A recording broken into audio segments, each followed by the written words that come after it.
principe de ces papotages d'entrepreneuses, c'est vraiment de partager des visions et des versions de l'entrepreneuriat, parce qu'en fait, on parle parfois de l'entrepreneuriat féminin ou de l'entrepreneuriat en général, mais en fait, il n'y a pas un entrepreneuriat féminin, il y a plein d'entrepreneuriats au féminin différents. Et je trouve que c'est important de voir, de montrer aussi différentes phases ou différentes façons de vivre l'entrepreneuriat. Et c'est pour ça que je vous interroge les unes les autres sur ce compte-là. Donc, je trouve que c'est intéressant. Bon. Alors, Nathalie, est-ce que tu peux te présenter peut-être? Alors oui, Nathalie, je suis thérapeute de couple, de famille sur une visée systémique. Et là, aujourd'hui, je me forme à la thérapie mosaïque. Thérapie mosaïque pour justement guérir les traumas.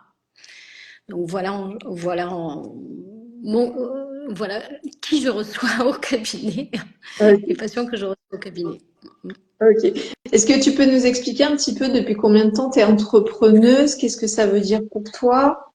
Alors, je me suis lancée il y a 5 ans et je suis enquêtrice sociale auprès du tribunal au niveau du fonctionnement familial toujours. Donc, du coup, je reçois justement et je vais vers les personnes qui ont des problématiques, on va dire, à se séparer. Ouais. Et du coup les enjeux par rapport aux enfants. Donc voilà, donc je fais des enquêtes sociales. C'est comme ça que j'ai démarré. Ensuite, j'ai fait une belle rencontre qui m'a amenée à participer à ce beau voyage qui est vraiment l'entrepreneuriat, savoir ouvrir mon cabinet, recevoir des patients vraiment sur de la thérapie familiale et de la thérapie de couple. D'accord. Voilà. Est-ce qu'à la base, tu avais imaginé que tu allais être entrepreneuse? Pas du tout. Encore aujourd'hui, je me pose vraiment la question, à savoir que je ne suis pas une experte. C'est de rencontre en rencontre, en fait, que je m'aperçois que c'est vraiment du travail, en fait. C'est vraiment un travail, l'entrepreneuriat. Au départ, j'étais vraiment, on va dire, naïve. Et en même temps, je suis encore aujourd'hui dans cette petite naïveté, c'est-à-dire que tant que les choses n'arrivent pas, pour moi, je suis dans le réel. Pardon, je suis dans le déni. Du coup, j'attends que le réel arrive à moi. Voilà, je suis vraiment dans le déni. C'est ce qui me permet aussi d'avancer aussi petit à petit à mon rythme, surtout. Ouais. Mais je crois qu'il y a vraiment ça, c'est-à-dire que parmi toutes les personnes entrepreneuses que je croise, finalement, il y en a qu'une toute petite partie qui vraiment se sont dit, je veux être entrepreneuse en fait. Généralement, elles voulaient être thérapeutes, elles voulaient avoir une boutique, elles voulaient vendre leurs bijoux, elles voulaient être créatrices de je ne sais quoi. Mais être entrepreneuse, c'est rarement une volonté de base. Je veux dire, tu nous dis, hein, Tatiana, pour toi comment c'était, mais euh, c'est c'est souvent un truc qui vient avec parce que c'est un statut qui vient avec et c'est rarement une volonté. Moi, je sais que j'ai toujours voulu monter des projets, j'ai toujours voulu comprendre comment fonctionnait le système, donc je pense que j'avais un peu plus cette notion d'être entrepreneuse. Je le vois bien même dans mon approche et dans ma façon de gérer même le cabinet, etc. À faire des business plans. Je vois bien que ma dynamique, elle est un petit peu différente, mais la plupart du temps, les personnes, elles veulent juste travailler, être payées pour, en fait. Et avoir cette liberté-là, et ça s'impose à nous, du coup, cet entrepreneuriat. C'est ça. Et je pense qu'effectivement, tu as raison quand tu dis que l'entrepreneuriat, parfois, quand c'est pas une volonté à la base de monter des projets et de gérer des projets, ben en fait, on y est un peu confronté quand ça nous arrive dessus. C'est-à-dire, ben, quand le SAF vient toquer à la porte, quand tu reçois les impôts et qu'il faut que tu rendes des comptes sur ton chiffre d'affaires, t'as même pas réfléchi au chiffre d'affaires, t'as juste des gens qui t'ont payé, c'est pas du chiffre d'affaires, tu vois. Enfin, la pensée, elle est vraiment positionnée différemment. Et la dernière fois, j'entendais une entrepreneuse justement qui disait, elle faisait la distinction vraiment entre les gens qui ont une entreprise et les gens qui sont entrepreneurs. Et je trouvais que cette distinction était intéressante parce qu'effectivement, ben, il y a, surtout dans nos métiers de la thérapie, de l'accompagnement, du coaching, etc., mais même dans les autres types de petites entreprises, mais en fait, il y a souvent des gens qui ont une entreprise, mais en fait, ils n'ont pas la sensation ou la pensée entrepreneuriale, alors qu'en fait, ben, en fait, on voit bien qu'on est de plus en plus obligé d'être des entrepreneurs et d'avoir des compétences entrepreneuriales pour pour réussir à gérer, en fait. Oui. Tu vois. Donc, mais c'est pas évident. Et je comprends ton côté. Bah, en fait, j'attends que ça vienne à moi. Et à ce moment-là, j'apprends un truc, ou je demande, ou je gère ce truc-là, puis j'y vais petit à petit. Et je trouve que c'est une option qui est intéressante aussi. C'est pas la mienne, bien évidemment, mais je comprends qu'on puisse avoir cette démarche-là, en fait. C'est plus confort pour moi, en fait. Sinon, je me verrais plus à gérer justement cette entreprise plutôt qu'à accueillir en fait les personnes, quoi. Ouais. Et du coup, voilà. Et je le vois de plus en plus aussi parce que je commence à avoir des propositions, donc du coup, ça demande beaucoup d'organisation, ça demande où je le mets dans l'agenda, hein, parce que des fois, ben, quand ça rentre pas, ben, ça rentre pas, alors qu'on aimerait le faire. Ouais. Et du coup, voilà, c'est cette partie-là qui est un peu complexe en fait aussi.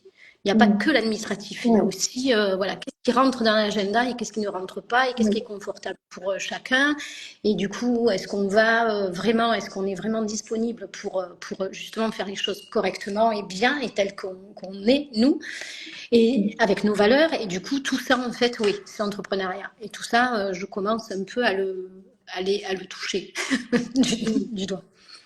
Ouais. Mais c'est vrai que enfin, vraiment, je comprends ce côté où, en fait, tu veux te centrer vraiment sur ton cœur de métier, ce que tu as choisi de faire, à savoir de l'accompagnement. Mm. Et c'est vrai que, ben, il y a des moments où tu es obligé, il y a le côté entreprise qui vient te chercher, en fait, en mode, ouais, mais en fait, tu as envie de faire ça, mais concrètement, ça rentre pas dans l'agenda. Si tu fais ça, ben, ça peut contrecarrer un autre truc que tu as prévu et qui va pas dans le même sens. Mm. Ou des fois, ça peut être la question de la rentabilité aussi. Tout Enfin, à moi, je fait. sais que je suis souvent confrontée à ça en mode, mais j'aimerais bien accompagner les gens gratos. Mm.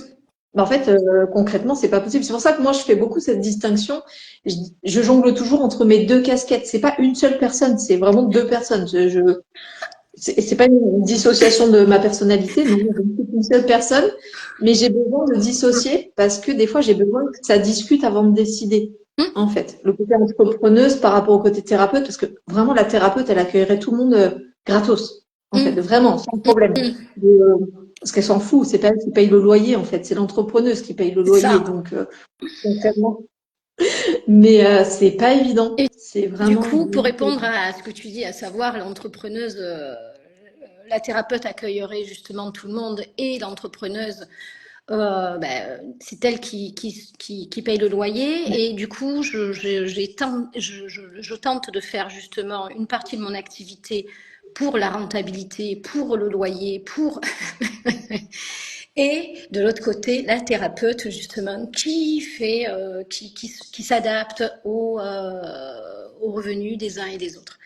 Donc voilà. Et c'est vrai que j'ai commencé comme ça pour asseoir quelque chose de sécure, puisque moi j'aime bien aussi cette sécurité-là, et en même temps pour pouvoir faire ce que je souhaite faire et sans que le financier rentre justement dans, dans la relation avec la patientèle. Même si c'est quelque chose que je travaille avec eux, hein, mais voilà, c'est toujours quelque chose de délicat. Moi, je suis très mal à l'aise à réclamer les, les sommes dues. Ouais. Donc voilà, donc, oui, pour répondre à ce que tu disais aussi, c'est vrai que je fais cet équilibre-là entre la thérapeute qui fait des tarifs et justement et l'entrepreneuse qui paie le loyer. Ouais, mais des fois, enfin, en tout cas, je sais pas pour toi, mais moi, chez moi, en interne, ça charcle, hein, parfois. Hein. Parfois, il y a l'entrepreneuse qui dit, mais arrête, ça ne marche pas, en fait. Et j'ai mon côté qui dit, non, mais allez, c'est bon, c'est pas grave. Non, mais c'est juste pour une fois, c'est juste cette C'est ça. patiente-là. Mais bon, c'est vrai que c'est vraiment pas confortable. Et je voyais ça aussi, la dernière fois, on discutait avec Marion, qui est une soropreneuse aussi, on discutait avec Tatiana aussi quand on travaille, enfin moi j'ai beaucoup travaillé dans l'associatif aussi, et il y a vraiment ce côté-là de justement d'être dans l'accueil, le service, d'être dans l'accessibilité. C'est une valeur très profonde pour moi, l'accessibilité.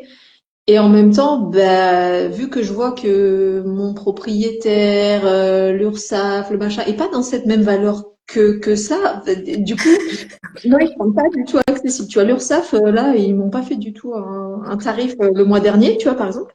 Et du coup, enfin, c'est horrible à dire, mais moi, j'ai besoin d'avoir cette scission-là et d'avoir parfois la chef d'entreprise qui dit, ouais, tu veux, mais en fait, non.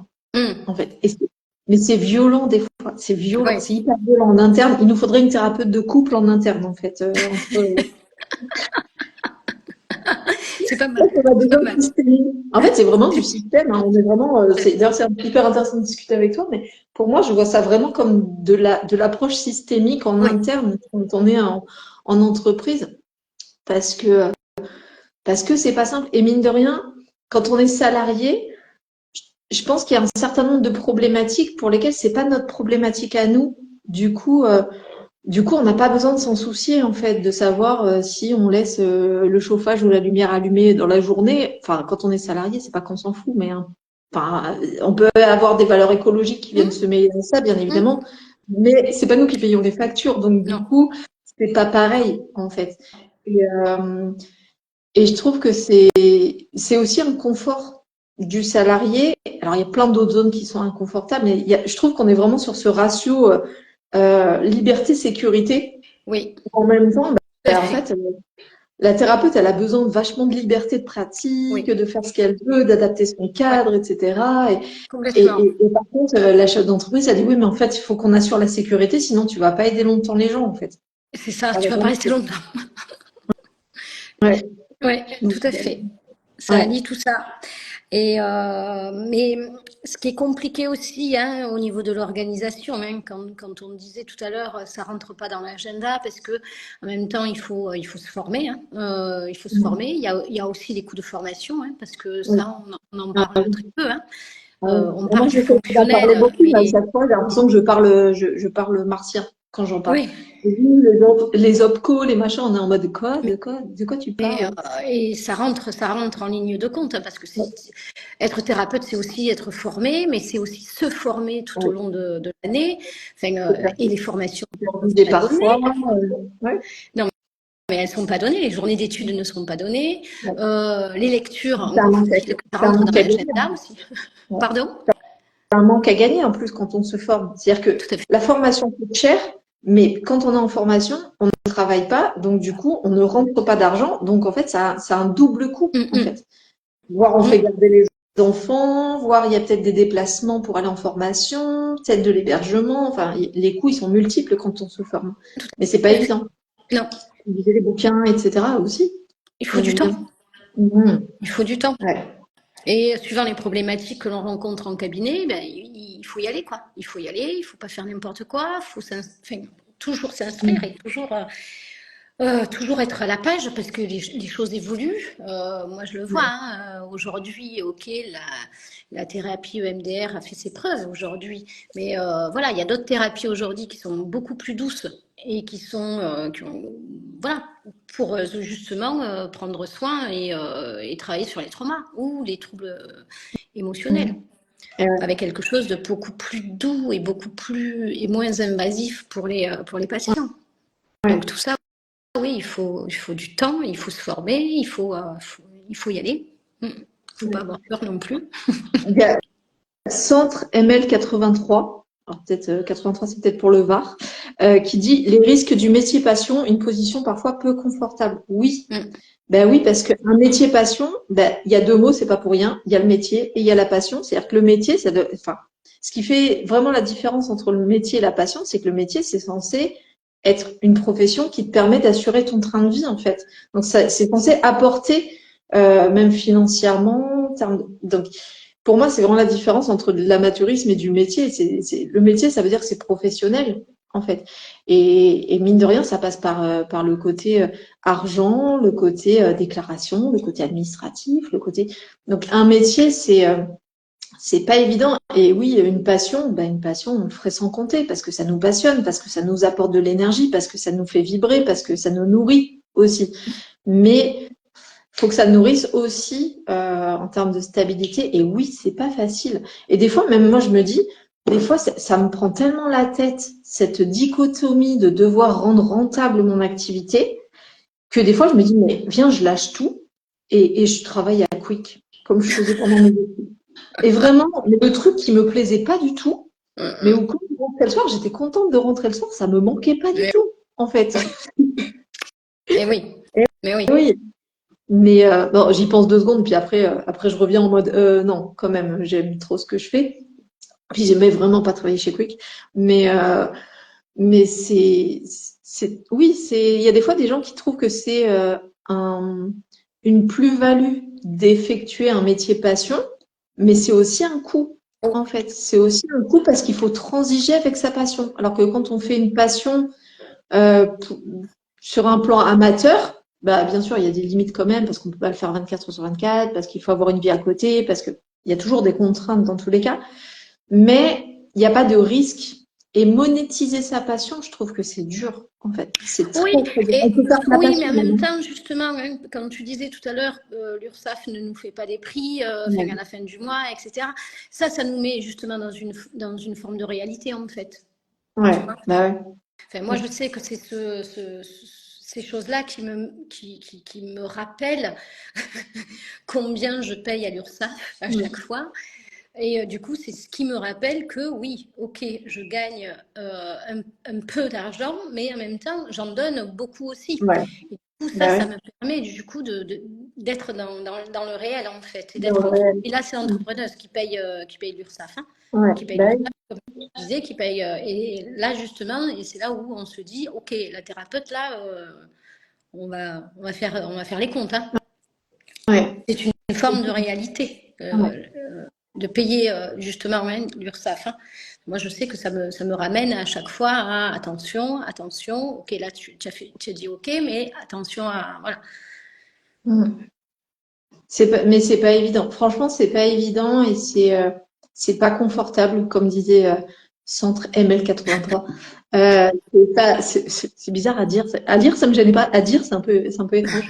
Mais c'est pas confortable en fait de devoir brider la passion parce qu'il faut que ça soit rentable. Et moi, je sais que c'est une réflexion que j'avais au feu de camp il y a 2 ou 3 semaines. Donc, le feu de camp, Ouais, pour ceux qui ne savent pas, c'est les sauropreneuses. C'est une fois par semaine, on a un temps où on peut tout se dire, où on peut vider son sac, où on peut se remotiver, se rebooster, bitcher. On bitch un peu sur le compte de l'URSSAF, parfois. On avoue. Euh, mais en tout cas, c'est vraiment un moment où vraiment c'est sans filtre. On peut vraiment se dire les choses. Et moi, je leur disais, j'avais cette réflexion-là la dernière fois, de me dire, mais en fait, à chaque fois que j'essaye de rentabiliser ce qui me plaît, mm, bah en fait, ça atteint un peu, ça attaque un peu mon côté passion et ça pourrait même me dégoûter, en fait, de, de, de faire les choses. Donc, c'est vraiment un équilibre qui est pas évident, en fait. Faire de l'argent sur, tu vois, je suis obligée de mettre des guillemets et ouais, tout, c'est un ouais, peu ouais, ouais, ouais. Je suis d'accord avec même, toi. même mon corps, il est obligé Mm, mais mm. gagner de l'argent. En plus, nous, en tant que thérapeute, on gagne de l'argent sur la souffrance des autres. Mais clairement, de toute façon, quel que soit le métier, vous gagnez forcément de l'argent sur un manque, un besoin, une Bien sûr, souffrance. bien Enfin, sûr. je veux dire, c'est un peu Mm, mm. s'il n'y a pas de besoin, il n'y a pas de dépense, en fait.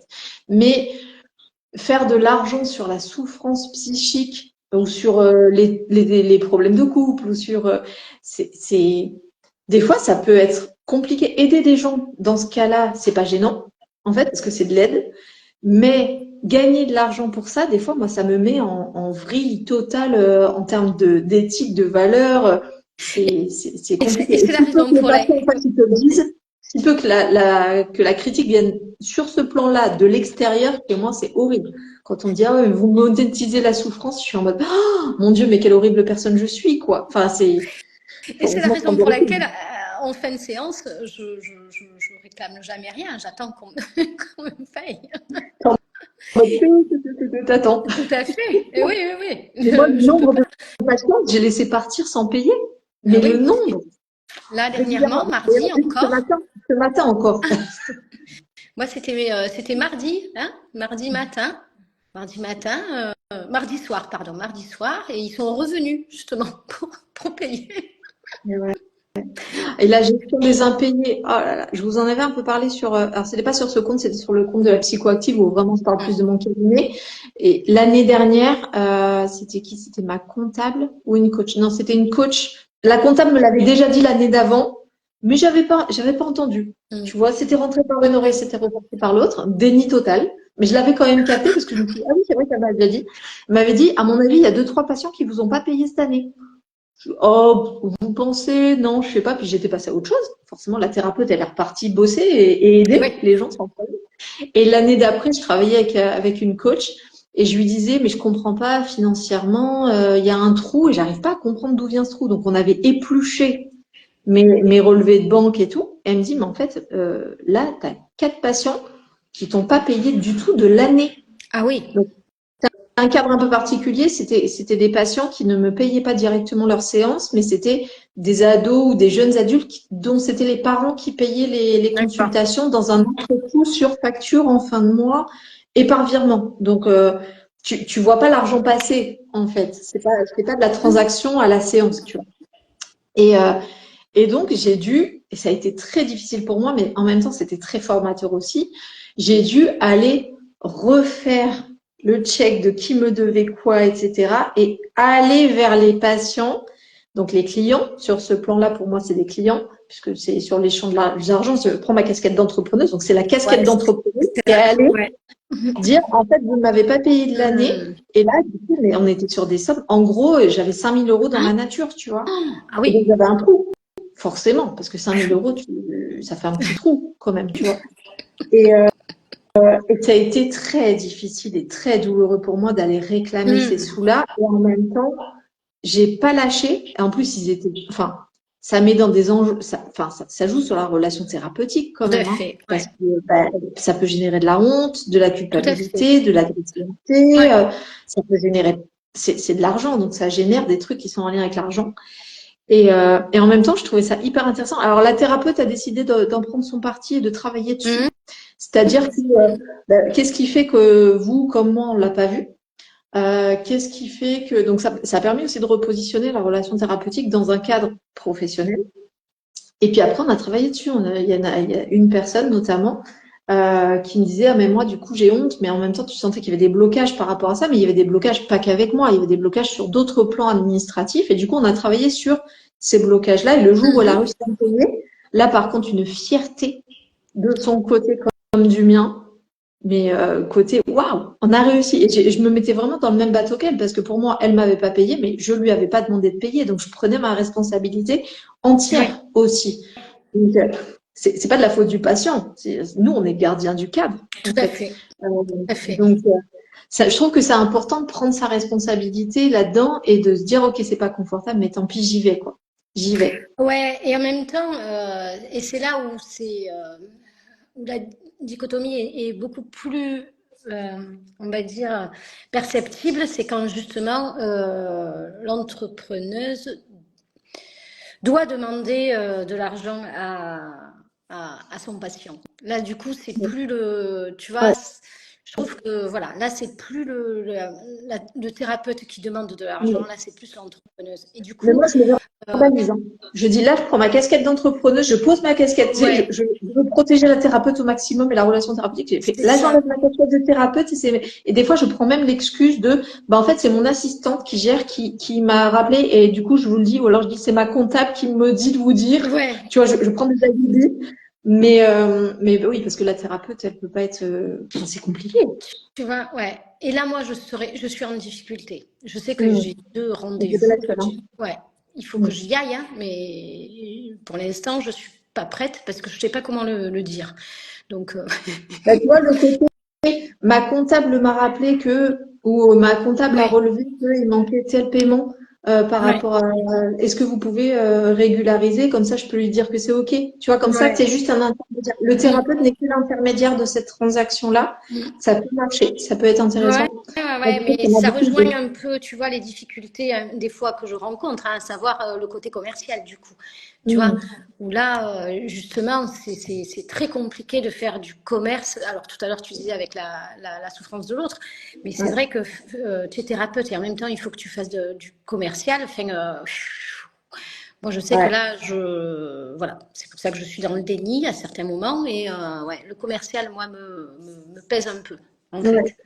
Et je m'en Ça suis dépend de rendu ce que compte tu vends. quand, je m'en suis surtout rendu compte là ces derniers temps, mais aussi quand j'ai refait mon site internet, tu vois. Ouais, ouais, Là, c'était comme si en fait j'étais en train de me vendre, et du coup, c'est très étrange et c'est très bizarre. ouais. Et puis ça dépend encore une fois de ce que tu vends. Moi, j'avais cette réflexion-là. C'était avec une collègue euh, qui est, euh, qui était très embêtée parce qu'elle disait, moi, je suis encore plus en difficulté quand la thérapie marche pas. Elle travaille sur les problématiques de poids et quand le patient finalement ne perd Oui. pas du poids, du coup, elle se retrouve embêtée parce qu'en fait, ils sont venus et en fait, ils ont acheté ça. J'ai fait, mais à quel moment dans ta communication, dans ton cadre que tu as posé, tu leur as laissé penser que ce qu'ils allaient avoir comme livrable, c'était ça, en fait. Mm, On peut pas vendre ça. On peut pas. Parce que, en plus, on sait que c'est comme toi. À un moment donné, je me souviens dans l'association dans laquelle toi et moi on faisait partie, à un moment donné, il y avait un patient qui nous avait, alors c'était avant que tu arrives dans l'association, et qui nous avait envoyé un message en disant oui, mais vous vous rendez compte, à la fin on se séparait, etc. Je demande le remboursement. Je fais, mais en fait, on vous a pas vendu le fait que le couple perdure. Par contre, on vous a vendu des séances pour vous accompagner dans ce processus-là. Et là, ça change tout, en fait. Enfin, même, tu vois, moi, j'accompagne des personnes dans les contextes de PMA. Je répète au moins 50 000 fois que mon boulot à moi, c'est pas qu'elle tombe enceinte. Je peux pas vendre ça parce que c'est tellement multifactoriel. C'est ah ouais, impossible. Je ouais, suis ouais, pas ouais, c'est sûr, clinicienne, je suis pas. Puis moi, je suis pas médecin non plus, donc je ne sais pas à quoi c'est dû. Ça se trouve, c'est c'est pas sûr. possible. Par contre, moi, ce que je leur dis, c'est quoi qu'il se passe, je travaille avec vous sur le fait que vous puissiez accueillir ce qui se passe le mieux possible. S'il y a des traumas, de pouvoir travailler dessus. S'il y a des, ça oui, on peut travailler dessus. Je peux même pas régler vos traumas, ça non. Par contre, on peut travailler dessus, Mm. ça oui. Mais par contre, à la fin, ben, peut-être que vous allez être enceinte et peut-être que vous n'allez pas être enceinte. Je peux pas vous garantir ça. Par contre, je peux vous garantir que quoi qu'il se passe, je reste Ouais, avec vous. ouais. Avec les sauropronos, c'est pareil. Je, je, et je sais que c'est frustrant peut-être pour certaines personnes, mais je suis pas là pour vendre le fait que leur business va décoller. Non. En fait, tu vas tester plein de choses avec l'entrepreneuriat et quoi que tu testes, je te garantis une chose, c'est que je serai à côté. Mm, Et c'est que les sauropreneurs, on sera là. mm, Tu te plantes, on est là. Tu réussis, on est mm, là. mm, Tu essayes un truc, on est là. On a essayé un truc, on peut le partager avec toi. Et je trouve que c'est important d'être très au clair sur quelle est la promesse en fait. Qu'est-ce tout à qu'on fait, vend à ces personnes? tout à fait. Et s'ils vont pas mieux après, en thérapie par exemple, s'ils vont pas mieux après, mais peut-être que c'est parce que on n'a pas bien travaillé, peut-être, parce que des fois on ne travaille pas toujours très très bien, mais peut-être juste que c'est pas le bon moment, qu'il faut plus de temps, enfin il y a plein de choses en fait. Moi je Bien sais sûr. que chez des thérapeutes, des fois ils ont planté une graine en 1999 et ça a germé en Mm, 2024. mm. Tu vois, Tout à fait. Mais ça il y me en fait a penser des à, graines qui vont bien. ouais, et ça me fait penser, tu sais, ouais, en début de thérapie, la première séance où des fois je retravaille un peu, hein, il me faut deux, trois séances, mais je travaille énormément sur les objectifs de Mm, la thérapie. Et on se met d'accord sur les objectifs. ouais. Ok, on se voit, il y a un problème, mais qu'est-ce que vous voulez vraiment?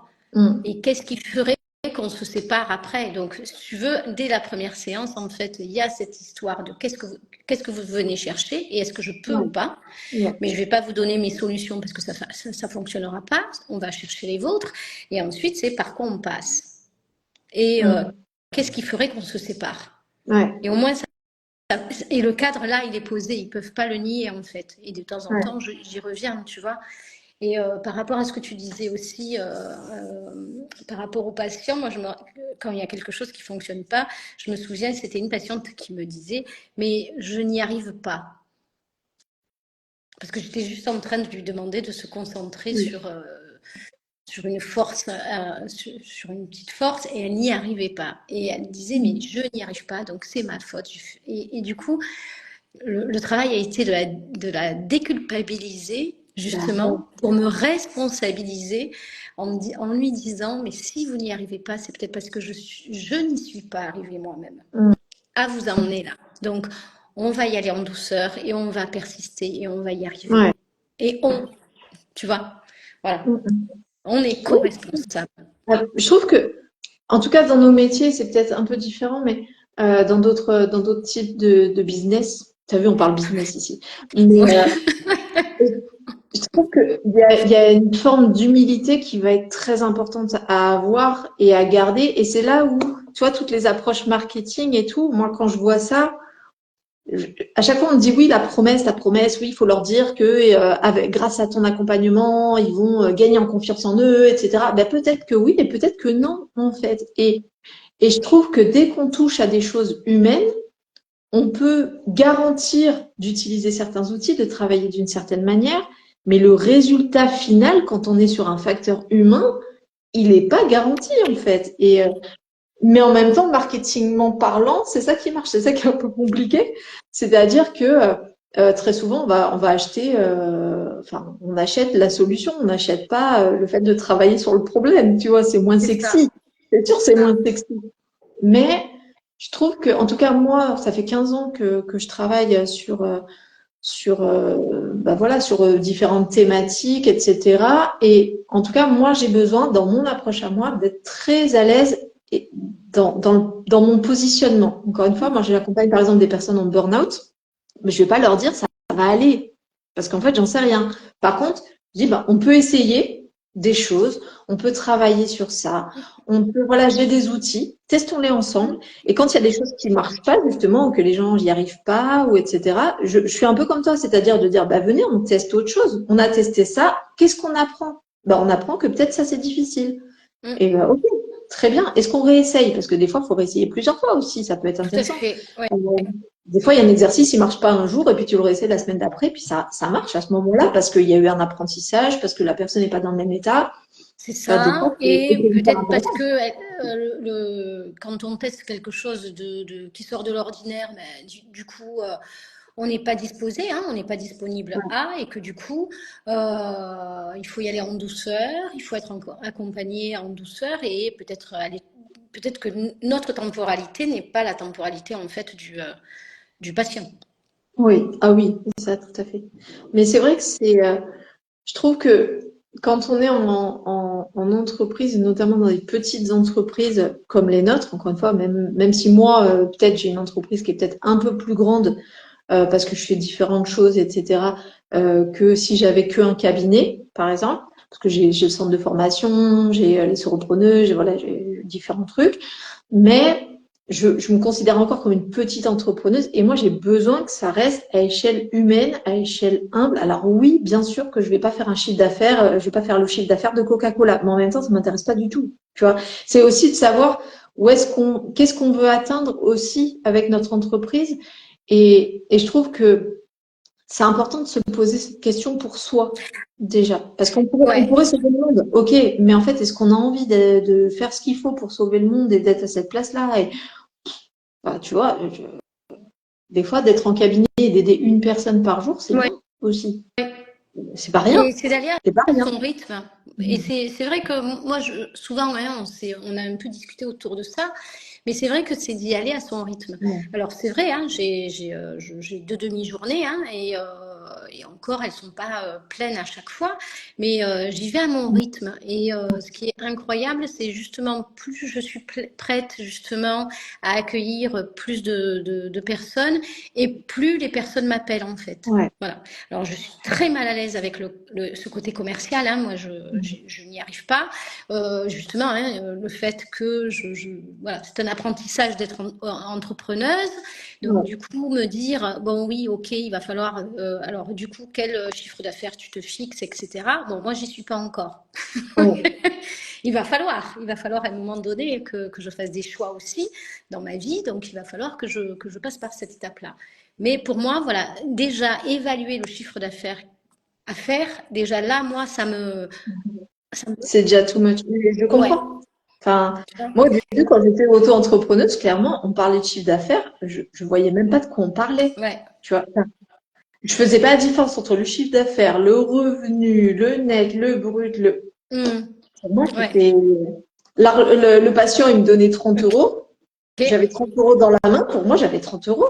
En fait, Voilà. tu vois, Et donc je combien je dépensais paye à 30 euros. l'URSSAF? Et ça suffisait.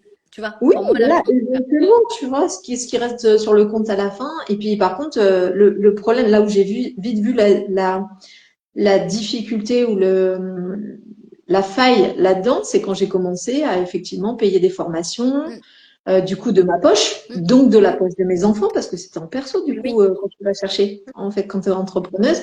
Quand j'ai commencé à avoir un grand local et que du coup ça m'a coûté des sous, quand j'ai commencé à faire des déplacements pour les formations, quand j'ai commencé. Et en fait, pour moi, vraiment, en fait, c'est ces principes de réalité-là qui m'ont amené à me dire, OK, il faut peut-être que je réfléchisse avec un niveau un peu plus quand j'ai commencé à avoir des projets immobiliers, tu vois, de se dire, OK, en fait, je vais avoir besoin de rendre compte de certaines choses, d'avoir une stratégie, parce que je veux aller quelque part. Si je voulais juste rentrer un peu d'argent et sortir de l'argent, enfin, en petit, tu vois, en plus d'un salariat, ou si c'était un truc en plus, je pense que je me serais moins pris la tête, clairement. mm, mm.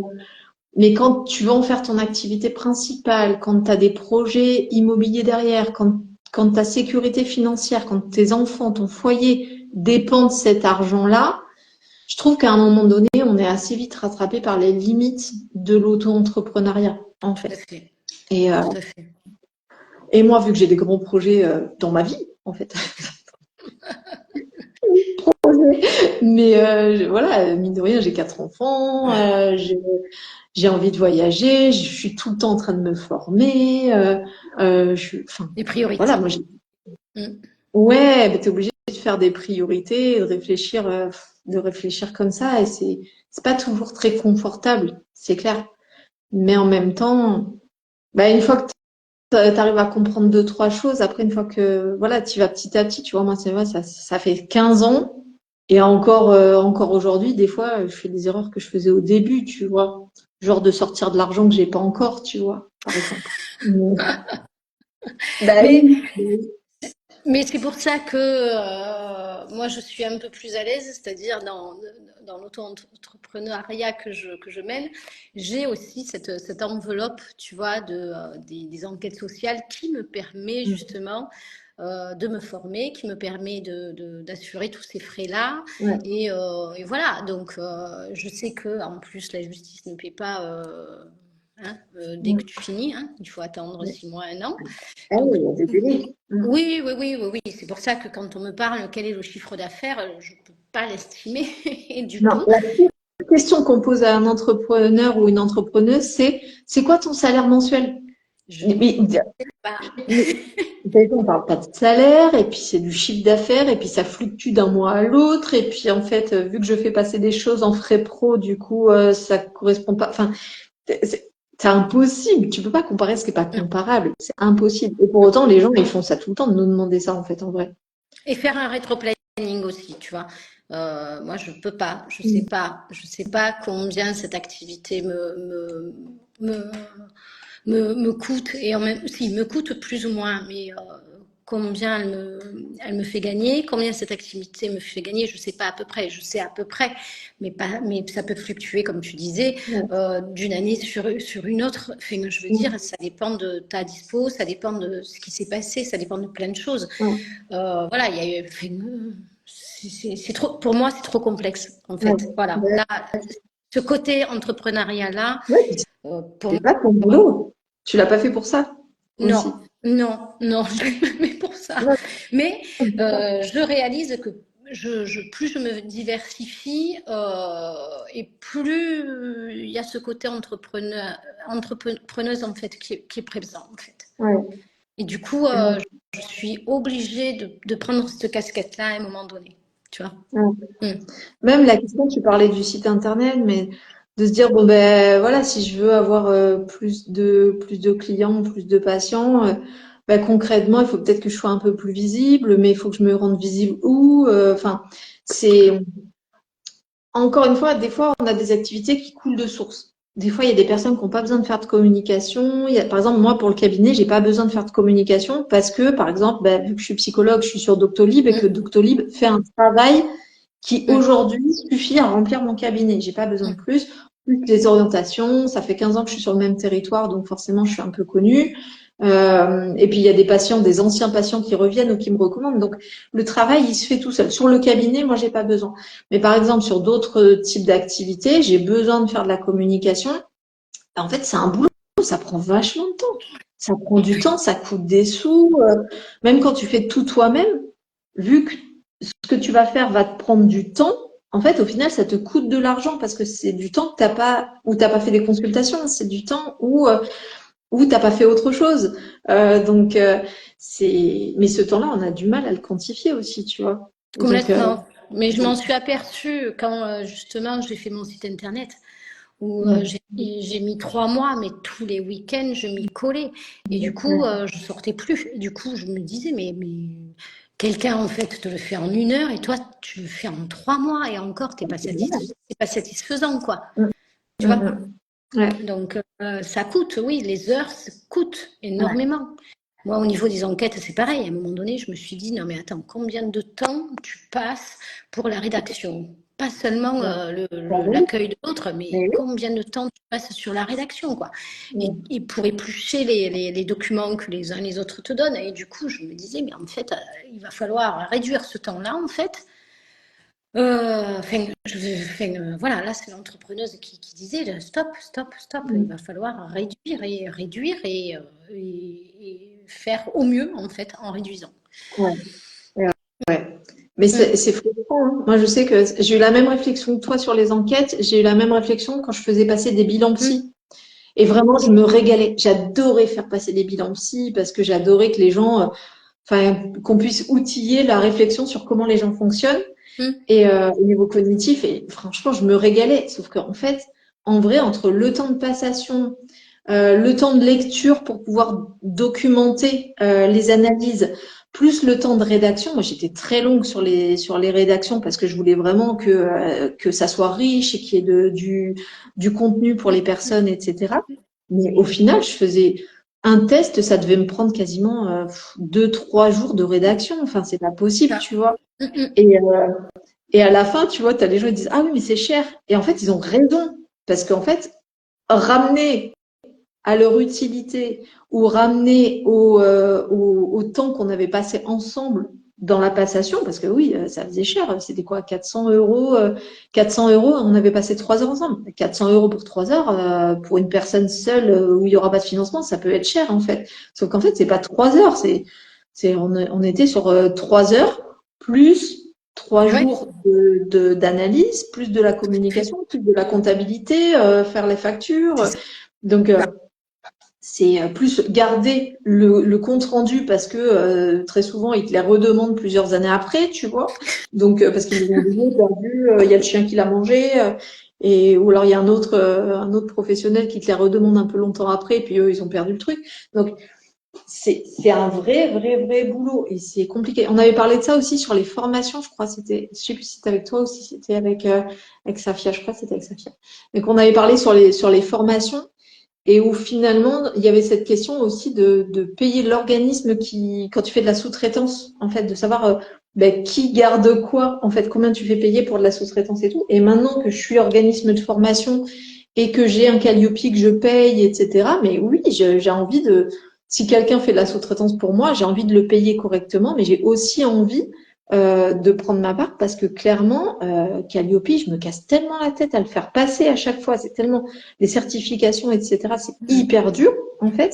Mm. Euh, tout ça, ça a de la valeur et oui, ça augmente tout, en fait. Et c'est pour ça qu'il faut arbitrer pour que ça soit toujours raccord avec toi, en fait, à Oui, la fin. complètement. Et puis raccord avec le temps que tu y passes, parce que c'est voilà.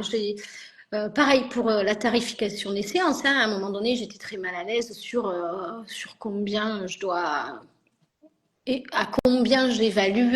Tu vois, parce que c'est ça aussi, à combien j'évalue mon travail Mm. sur une séance. Et du coup, ça a été très compliqué pour moi d'évaluer ça. Ensuite, il a fallu réévaluer parce que du coup, tu te dis, attends, mais il n'y a pas que le temps passé là Ouais. présentement. Hein. Bah, Puis en plus, moi, je suis pas une experte de 45 minutes.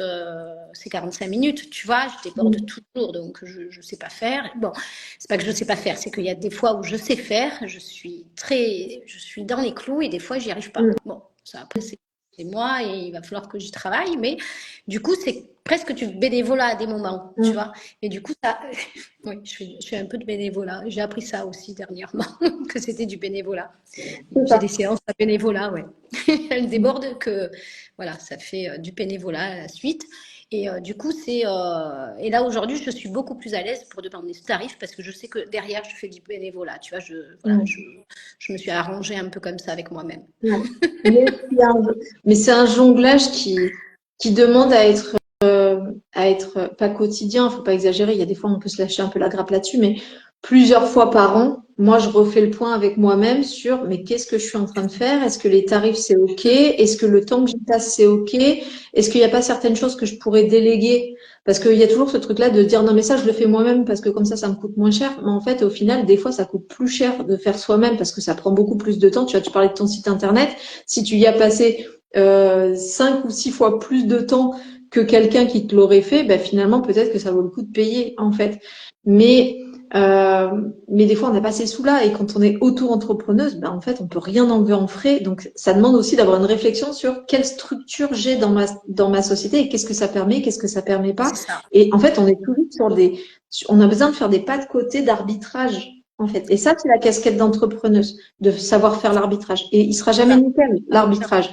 Mais, si tu laisses, enfin, pour moi, c'est ce que je dis à chaque fois, mais si tu laisses la thérapeute aux commandes de ton entreprise, ben, en fait, soit toutes les planètes s'alignent et tes patients, il n'y en a pas un il y en a même, ils te payent plus. Et tu fais attention aux horaires, etc. Et franchement, peut-être, tu vois. Mais si tu laisses la thérapeute aux commandes, concrètement, tu prends le risque d'avoir un business qui soit va pas durer, soit te permettra pas de développer, soit ben, à un moment donné, tu vas y perdre ton âme, quoi. Enfin, parce que tu n'auras pas la sécurité, en fait, derrière. Tu auras de la liberté, mais tu n'auras pas de sécurité. Et des fois, moi, je le dis même aux psy avec qui je travaille, des fois, je dis, mais en fait, si vraiment tu le fais pour le kiff, fais-le bénévolement. Tu vas t'alléger vraiment le problème, en fait. Enfin, je limite, moi, j'ai hâte d'être à la retraite pour pouvoir faire des accompagnements bénévoles, tu vois, et avoir ma retraite à côté. Ah non, mais vraiment, parce que je me dis là, je vais vraiment me régaler, quoi. Ça va être que de la régalade, en fait, tu vois. De pas avoir cet aspect financier derrière, ça, enfin, vraiment, ça va être cool. Et des fois, vraiment, je me dis, des fois, est-ce que je ferais pas mieux de faire du bénévolat et à côté d'avoir un business plus rentable pour le côté financier? Après, Oui, j'essaye de quand même jongler les deux parce que je veux investir tellement de c'est temps ça, que, en fait, il faut que, c'est ça. c'est ça. Mais c'est pas évident, hein. C'est vraiment pas évident.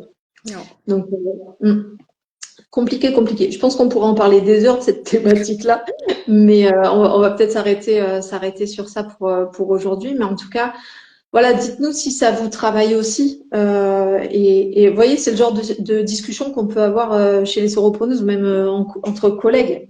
Par exemple, là, je suis dans le bureau où Nathalie travaille aussi, pas les mêmes jours forcément parce on travaille pas sur les mêmes patients, mais concrètement, entre deux portes, on parle toujours de ce genre de choses-là parce que ça fait partie du lot quotidien de l'entrepreneuse et que je trouve que c'est important de pouvoir en parler, en fait.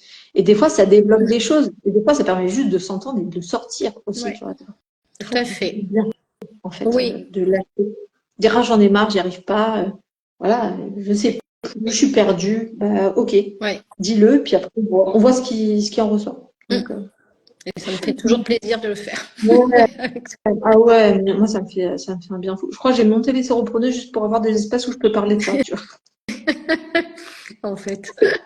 On en parle entre nous, et en fait, on se croise pas beaucoup. Du Non, coup, en tant qu'entrepreneur, on est quand même vachement isolé. Même quand on se met dans des cabinets collaboratifs, on est vachement non. isolé, On en se fait. Donc, croise, ouais. Et on se l'entourage, croise à je chaque comprend pas fois, oui. forcément. Et l'entourage, je comprends pas forcément, en fait, parce qu'ils sont pas forcément entrepreneurs, parce que donc c'est important d'avoir des espaces où on peut parler de ça. Mm. Bref, en tout cas, merci beaucoup d'avoir partagé ce temps-là avec nous, Nathalie. Et Merci. si tu as des questions, tu sais où me trouver. Je suis là. Je suis là, tu connais le cabinet, donc il n'y a pas de souci. Et puis n'hésitez pas si Le vous avez des portage. questions à poser, si vous avez des questions à poser à Nathalie, ou même si l'aspect thérapie systémique vous questionne, que ce soit en termes individuels ou de couple ou de famille, n'hésitez pas à la contacter directement. Et puis voilà, si vous êtes intéressé par les sauropreneuses, ben, vous savez où nous trouver sur cette page Instagram, en DM, il n'y a pas de souci. tout cas, merci beaucoup Nathalie. Et puis on se voit bientôt. Très bien. On a un repas qui est en train de se Tout à fait. dessiner, là. Mois d'avril. Ça va être trop bien, ça va être trop bien, j'ai Ouais. trop hâte. Ouais. Allez. Bon, ben, bon appétit et bonne journée à tout le monde. Merci. Ciao. Ciao. Au revoir à tout le monde.